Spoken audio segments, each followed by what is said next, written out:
Alright, let's talk about Chuck Norris and his best movie, according to Rotten Tomatoes. But here's the thing, this isn't just about ranking films. It's about understanding why Chuck Norris mattered, what he represented, and how his career reflects a bigger story in Hollywood. So let's dive in. First off, the hook. Did you know that Chuck Norris' highest-rated movie on Rotten Tomatoes is The Way of the Dragon? Yeah, the one where he fights Bruce Lee. But here's what's fascinating. This isn't just a random pick. It's a film that highlights something unique about Norris. He wasn't just an action star. He was a martial artist first. And that's where his strength lay.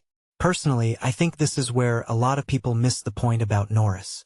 He wasn't trying to be the next Bruce Lee or Jackie Chan.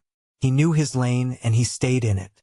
What makes this really interesting is how Hollywood positioned him as the American martial arts star in the 70s and 80s, almost like a cultural counterpoint to the Asian martial arts icons of the time.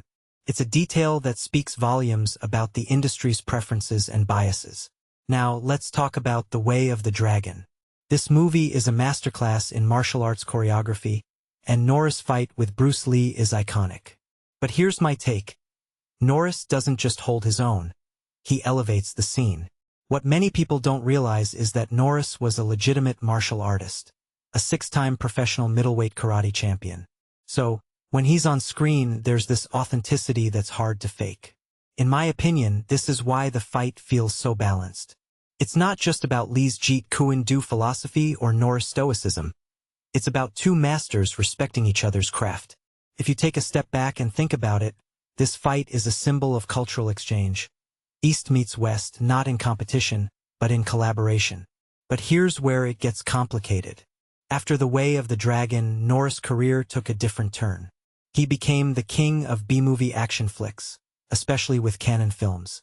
Movies like Missing in Action and Invasion USA are pure 80s schlock, but they're also a product of their time. From my perspective, these films aren't just mindless entertainment. They're a reflection of Cold War anxieties and America's obsession with the lone hero. Norris wasn't just kicking bad guys. He was embodying a certain kind of masculinity that resonated with audiences. What this really suggests is that Norris' appeal wasn't just about his martial arts skills. It was about the character he represented. Now, let's address the elephant in the room. Are Chuck Norris movies actually good? Personally, I think it depends on what you're looking for. If you're expecting deep storytelling or nuanced characters, you're in the wrong place. But if you're here for over-the-top action, cheesy one-liners, and a healthy dose of nostalgia, Norris delivers. One thing that immediately stands out is how his movies became more formulaic over time. After the Delta Force, it felt like he was just going through the motions. This raises a deeper question. Can an action star sustain a career without evolving? In Norris' case, the answer seems to be no. But that doesn't diminish his impact. Finally, let's circle back to The Way of the Dragon. Why does it stand out? In my opinion, it's because it captures Norris at his peak.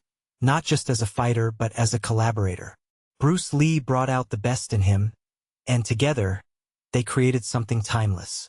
What makes this really interesting is how this film contrasts with the rest of Norris' career. It's not just about the fight. It's about the chemistry, the respect, and the artistry. If you take a step back and think about it, this movie is a reminder that even in the world of B-movies, there's room for greatness. So, here's my closing thought.